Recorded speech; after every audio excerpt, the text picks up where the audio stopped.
Hey everybody, BD here from Beans and Notes. It's May 28th already, 2025. It's been a while. Hope everybody's doing well.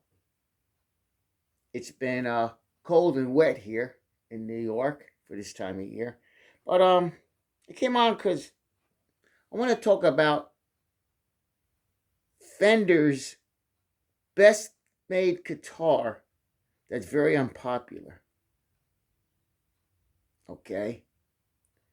And it's sad that it is, but it is. So, I'm going to talk about my G&L. It's truly a great guitar. Let's play something, and we'll go from there. This is my go-to guitar now. All right. Okay, now we're in bridge position.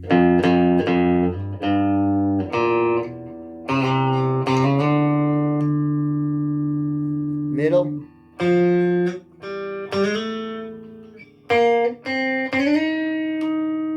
Neck.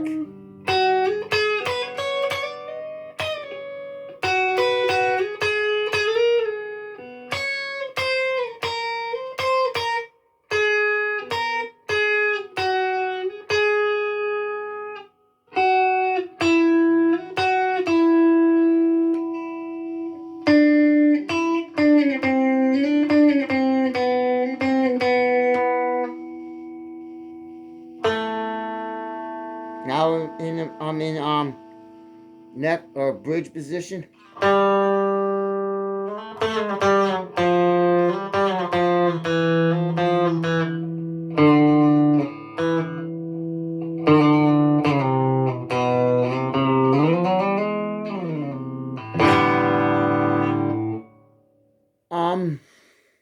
Love the guitar. Let me try something else. Okay, I love bending. I the only thing I change on this is I put nines on it. I like nines. So, again, we're in the bridge position.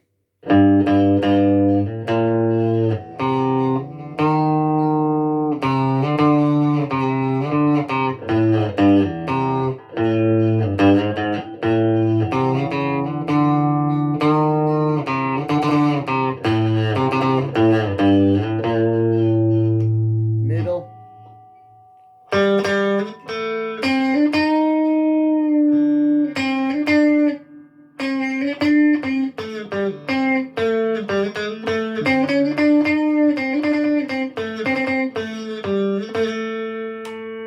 Now, neck.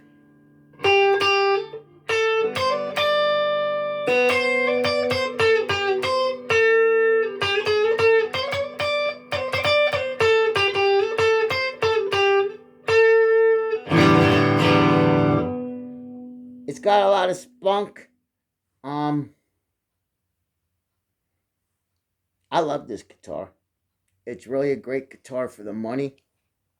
Um, I want to show you some stuff on it. Let me turn the volume down so don't. What I like about it is let me show you this first. The gig bag, which I already did, which I don't mind. It's a pretty sturdy gig bag, you know. And it's not that I'm wanting to plane anywhere with it, but I love the tuners. I don't like locking tuners. There are the vintage tuners. The medium jumbo frets I had to get used to. The MFDs, but here's the thing I really love. Check out the saddles. Now, you know, people talk about, because the old Tellys had three barrels. So to intonate your guitar, it was a little more challenging because you had two strings per saddle. So they came out with the modern one. And of course, they talk about brass being better than the metal. Now, all my Tellys have modern saddles. These are brass barrels. And it's really a cool guitar. It has a body cut. It's 7.3 pounds.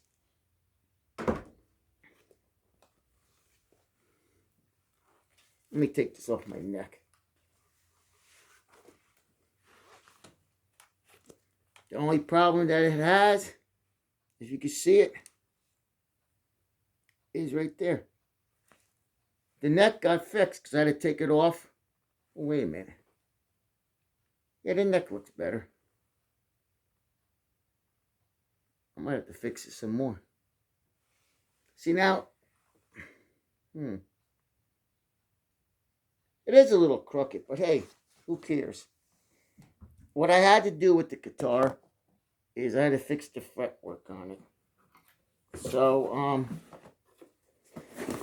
I get my stuff from Music Nomad. I have this. It's called a B level and file for the frets.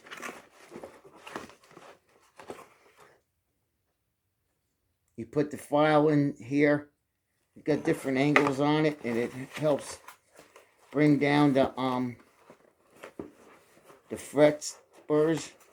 This came from California. It was definitely dry. Man, it was dry plus. It was sitting for 2 years, basically, until I got it. And then you got this, which I'm still learning how to use. I gotta fix my Squire still. It's got a round edge on one side and a flat on the other one, where you can take care of the edges of the files of the frets, so they don't stab you. But I have to say, I mean, I got my other tellies over there. This guitar smokes them. This is a Telecaster that's above and beyond. I was looking at professional too, and as soon as I played this thing, professional tour left behind. For the money, it's worth it. Now, I like I said, I was blessed. I bought off Reverb, and I was just watching it. These guitars go for at least $1,750, $1,750 at least. I got it for $1,250. I mean, it's a steal. It is a steal. So I want to talk about the differences. Why is the guitar that Leo Fender made that's better than the original one is not noticeable? The local store where I'm at won't carry them because nobody will buy them. And it's sad because it is an ass-kicking guitar. Okay, let me show you something else first. Because I don't know if I got into all this stuff. So they sent me with this. My certification, which is nice. Get this, I guess, if you're high-end Fenders, like they're $2,000 and up. Again, $1,250. I can't beat the price. I can't beat the price. And I got a certificate of authenticity. Is it fake? I don't know. Who cares? Let's put it this way. I called G&L and checked the number out. And it confirms on what it is. I like the idea that they just do this because it's more relationable. I love my Fender. Here's what I can tell you when I started checking up on doing some research. On Better Business Bureau, Fender was rated a 3 out of 5 for Better Business. G&L was rated 5 out of 5. So what is the difference? Okay, I'm going to read off of this. I doubled some of the stuff, but I want to share this because I truly believe this guitar, just everything about it, it's amazing. It really is. You know, in the world of electric guitars, few brands have had the significant impact as G&L or Fender, or we should say Leo Fender, because Leo Fender also made Music Man, Squire. It's amazing. Squire! Everybody jumps for them. Look at my 2 Squires are great for the money. This, hands down, blows it away. It blows away my American Strat, everything. Hands down. hands down. And I love the other guitars too. Okay. Both brands, okay, have their roots in the vision and innovation of a single man, Leo Fender. I'm going to stop. It's amazing. Leo Fender's working during the Depression, got laid off, he just got married. He loved working with radios. So he followed his heart and his hobby.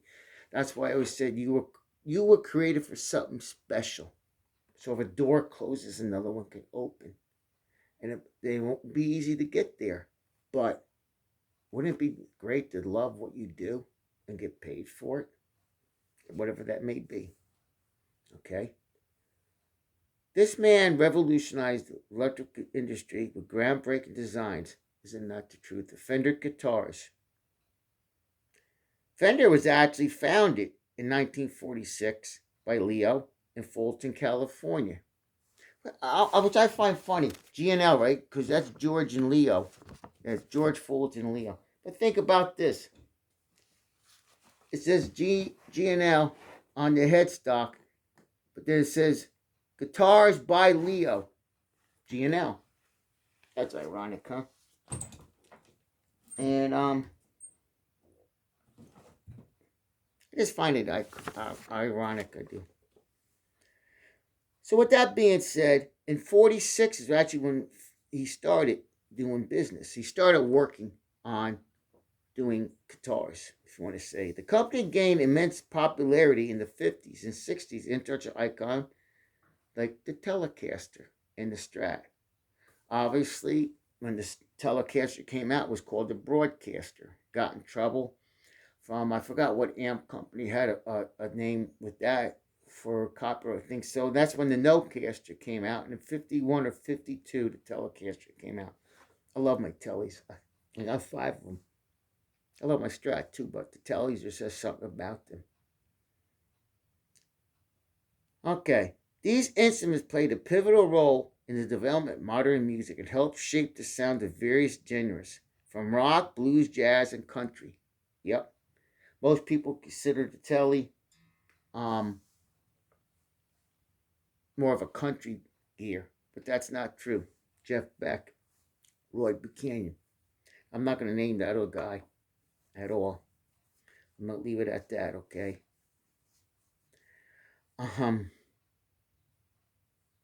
But in 65, due to an illness, Fender had sold his company, CBS, which actually was a period of decreased quality innovation. Corporation took over. And even now, I'm going to stop from what I'm reading. G&L, I love Fender. Again, I love Fender guitars. But they gotten too corporate of what they have done over the course of time. That Fender, whatever it came from Indonesia, it's the same thing as my Affinity. Same specs, everything. But yeah, it costs another $400. Look, there's nothing wrong with making money.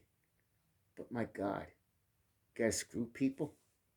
G&L has a different flavor. I really believe that. And I hope and pray it stays that way. I come from a different era. I was born in the 60s, okay? I'm going to go off. I don't care about the tariffs. Made in America means something to me. I'm an American. All right? I'm going to leave it at that. So, I don't want to go any further with that. But however, in 1985, a group of employees and investors led by Bill Schultz bought the company back from CBS. It's sort of like Harley Davidson when AMF bought them and Harley bought them back. And they want to establish Fender's a Musical Instrument Corporation. Since then, Fender has regained its instruments continued to be used by musicians worldwide. Now, of course, when Fender sold his business, he couldn't use his name. So G&L Guitars came out in 1980. That's almost 15 years after he left Fender because he had an illness. So he stopped. But he was always tinkering with gear. He's a gearhead, if you want to say, but never played, which is interesting. So in the 80s, Leo Fender, George Fulton, that's where G&L comes from, G&L, and Dale Hyatt. The name of G&L was derived from the initials of the founders, George and Leo. After selling his namesake company, Fender's CBS 65, Leo went to establish Music Man in 71. He's a gearhead. He was a gearhead that didn't play. G&L would follow and be the final company Leo Fender would be involved with. He continued to innovate and develop new designs until his passing in 1991. He was actually inducted into the Rock and Roll Hall of Fame. I think he deserved it more than some of the players they put in there, but this is my opinion. Today, G&L is known for his unique features, high quality craftsmanship. That is the truth. That is the truth, and constitutes Leo Fender's innovation spirit. I want to stop there because, like I said, I was ready to buy the Professional too. I loved it. I'm like, this is great. But when I put this guitar in my hand, not this one exactly, but another one at the music store, they wanted $2,000 for it, and I was like, I just, you could tell the quality just holding it, not even playing it. And this is basically a Telecaster on steroids. Now, the American ones got single coils. The MFDs are the fat ones. That's in the Indonesia ones. I was going to buy one of them, but I couldn't get a price that I liked, and I ended up buying this one, which I'm really happy with. So, with that being said, the body shapes and materials, they're known for, G&L are known for various range of models, including the Legacy, the ASAT, which I have, the Fallout. I think ASAT's also in Strats too, I believe. Okay, that's named after something. I'll get to that in a minute. Actually, I will. The Legacy resembles the classic Fender Telecaster, while the ASAT takes inspiration from the Telecaster. I'm going to rabbit trail again. You know, my other Tele, the Mexican one, doesn't have a body cut. This makes a big difference. The body cut does. Because I just thought it was my Squires. And granted, one of my Squires, I took out the muddy pickups and put in Alico ones. I'm actually going to do the other ones soon. And I just think it was that. It's just like when you play it, it just rings and just flows. Not only wrong, I like my Mexican one too, but that doesn't have the same thing. There's something about the body cut that makes the sound different. Now they're coming out with chambered ones, which are cool, I think. Alright, so let me keep going. Okay, so now Fallout, on the other hand, features the offset design that sets it apart from other models. G&L often uses high-quality tone woods like Swamp Ash. This one's Elder, the guitar I have, and Mahogany for the guitar bodies. Fender, on the other hand, boasts iconic models such as the Telecaster, Jaguar, and Stratocaster. These guitars become basically the icon of rock and roll music and rock history, which is true. There's not many people in the music. I can imagine if Jeff Beck played a G&L. Even who was it? I'm trying to think of it. His name. Jesus. I'll get to it. It's in here. Because this guy influenced a lot of players. And if he picked up a G&L, they might have went to it. You know, because think about it. Keith Richards, a Tele. Roy Buchanan, a Tele. Hendrix, a Strat. Stevie Ray, a Strat. Jeff Beck, a Tele and a Strat. Peter Townsend, a Strat. Robin Trower, a Strat. So imagine if they played G&Ls, where would G&L be? I'm not trying to sell nothing to nobody, but honestly, I could tell you, if you could find one on Reverb, I'm truly blessed. I got almost $500 off on this guitar. I'm rabbit trailing. The two guitars I bought plus fixing them up, the cost of that and this would equal what this cost brand new. So to me, I'm blessed. I would have bought this at my dealer, but they stopped selling them because they don't sell because people don't know about them. It's like coffee's the same thing, you know. Certain ones, I'm rabbit trailing at Black Rifle Coffee. Some of you know, who the hell's that? They got $1 million because I sell coffee. That's not my competitor. Dunkin' Donuts, Starbucks. That's shit, but that's another topic. um, they have the advertisement. They know how to manipulate people. And I'm not saying that I'm perfect, but you know what? That's not how I want to do business. All right, so let me get going. I rabbit trail too much. I know. It's been a while since I've been on here. Let's pray that this thing comes out right. I hope you're really doing good, man. Canada. This is before I forget. I seen you on one of the things and you bought a Squire. Or you were looking to get one. Let me know how you're doing with that. When I put out my video with my FMT with the new pickups in it. I really like to know how you made out, man. Anybody else? Tell me what you think. You could tell me I'm a jerk. I don't care. I don't wake up with you. What can I tell you? I'm a New York boy, and I'm not from the city either. Okay. So, the Fenders have been used by quite a few different players. Okay, like I named quite a few of them.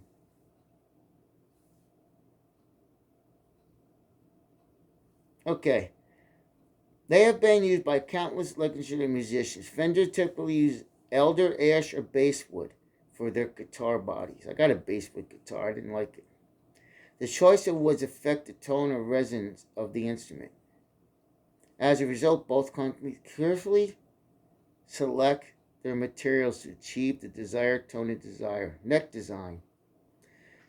G&L offers a variety of neck options to suit different players' preferences. Most G&L guitars features bolt-on necks from hard rock maple wood. I didn't see one for that, the other ones like that, but with a choice of rosewood, maple, or ebony fingerboards, I got maple. I like maple. It's ironic I started out with a rosewood. I like them too, but for some reason I like these better now. The brand also provides different neck profiles, such as a modern C, slim C, catering to various playing styles and hand sizes.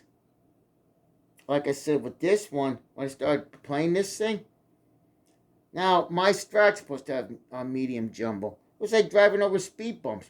My hand, I'm like, what the heck? I wasn't used to it because it just has a different feel to it. But I love this guitar. Really love it. Okay, similarities. Fender provides, I told you, no, I didn't tell you this.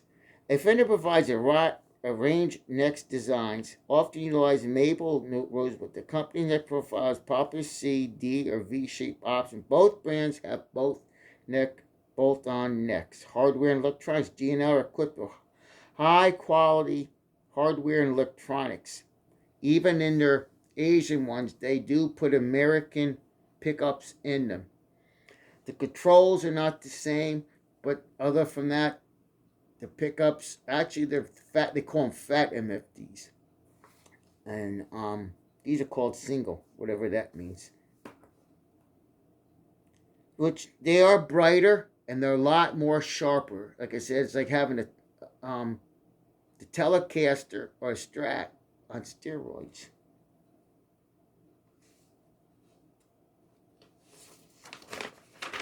Alright. So now the MFD pickups are available in single coil, which I got, and humbucker configurations. They provide a distinct tonal character, enhanced dynamic range compared to traditional pickups, and that is the truth. You know, it's sad Rick Derringer just passed away. Great musician, man. I can remember Rock and Roll Hoochie Coo when it came out, you know. He had, in fact, on that album, All American Boy, he had an American Strat. Back then, we had American guitars. We didn't really go foreign. And he liked the Strat and Fender, but he said didn't have enough oomph for him for stage. That's why he went with Gibson or with humbuckers. Can you imagine if he picked up a G&L? It might have been different. It's just me thinking, okay? Fender guitars considerably are known for vintage style and noiseless pickups. They are designed to deliver classic Fender tones with minimizing unwanted noise. Fender instruments are featured in variety bridge options. This includes the synchronized tremolo, whammy bar, hardtail, adjustable Mustang-style bridges depending on the model. The brand's tuning machines are re-owned in their stability and reliability, with assurance consistent tuners performance, sound, and playabilities. Excuse me.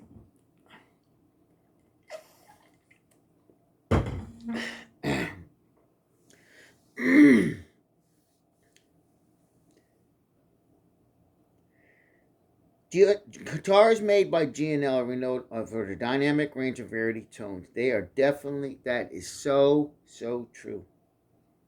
That's why I wanted something to sound different than what I had from the Strat, and it actually from my Telly. The patent MFD pickups deliver supersonic character that sets them apart from any other guitar in the market. I agree with that. They are capable of producing clear, accurate tones with pronounced mid-range. It makes them suitable for various music genres, from blues, country, to rock, and country. Let's face reality. It's this, too. Your fingers and how you can play to make it sound right. You can take a crap guitar and make it sound like $1 million. Alright. Fender guitars, on the other hand, are re-owned for the ionic and unmistakable tones. Resistors, the Strat delivers a bright bell-like sound with pronounced high end, while a Telecaster provides a twangy, crisp tone that's perfect for country and classic rock. Fender ranges guitars from wide array of tonal options. They have become basically the icon, the symbol of many music genres and playing styles. While the economic body shape ensures comfortable playing experience, G&L innovated hardware such as the dual-function vibrato or the saddle lock bridges feature enhanced overall playability, tuning stability of their instrument. This is true. My guitar stays in pretty well tune. Fender guitars are known for their comfortable playability, icon body shapes. The brand's various neck profiles cater to different hand sizes and playing styles. The contour body design, such as Stratocaster with a double cutaway, provides easy access to the higher frets. Fender hardware, like the symbolized tremolo and hardtail bridges, are future contribute to playability performance of the guitar. The association of G&L and Fender guitars with these prominent artists show variety of appeal to both brands, but also their ability to meet demands for professional musicians.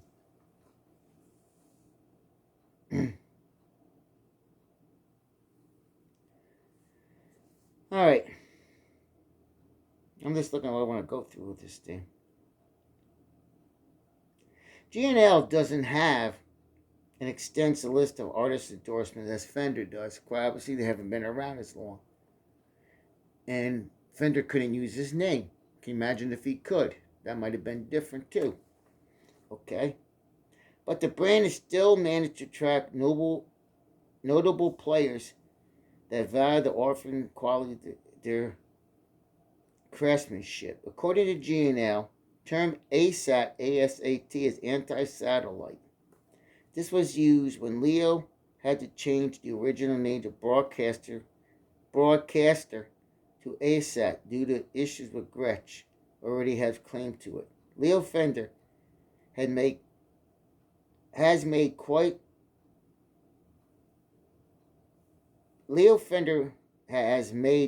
the guitars for players.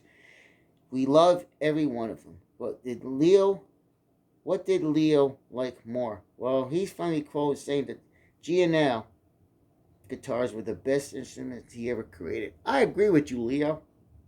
I agree 1,000%. Okay, so here's some of the artists that are in the G&L.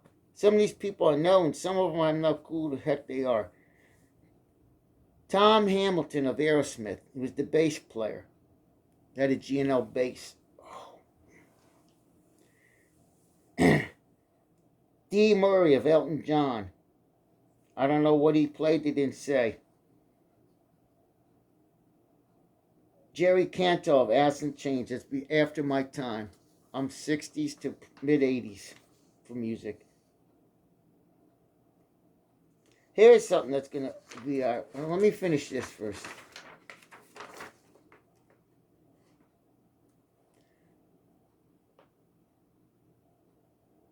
Okay. Half these guys I've never even heard of. Holy Sugar Ray Robinson. Mark St. John. Walt B. from The Grateful. Sean Grasshopper. Macwack. Wow. Here's some other ones. They said Peter Frampton played one. I don't remember that. He was. If you know him, let me know. I know that he was in the Gibsons. Again, Tom Hamilton. Elliot Easton of the Cars. Jonathan Cain of Journey. Lawrence Gerbauer of Wings. Here's one. Guitar Shorty. This guy's name was David William Kinnery. September 8, 34 to April 20, 2022. He's known as Guitar Shorty. He was an American blues guitarist, singer, songwriter. He is known for explosive guitar style, Wild State Anti-Critic, for influencing both Jimi Hendrix, Buddy Guy. That alone, okay? He recorded back in the 50s until the 2020s. And he played with Ray Charles and Sam Cooke. He also played with the Average White Band, which I know. Heron Olds, I know. Can you imagine this guy, Shorty, played a G&L? Well, actually, he did. So I don't know why these other guys... Well, Hendrix was dead by then. I don't know. Yeah, J.B. Ellick of War and Santana. Here's another one. James Thomas Skolton. He was the bass player for Sawyer Brown. What I find interesting is... I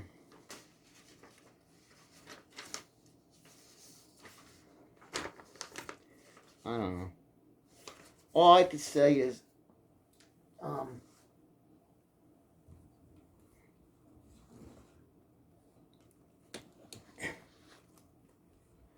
I wasn't planning on buying this guitar at the time. Okay. I was gonna buy the Asian one, but the private dealers kept jerking me around with price. I'm not giving you $10 less for a six-year-old guitar when I could buy a new one. The other ones were the weight. This is 7.3.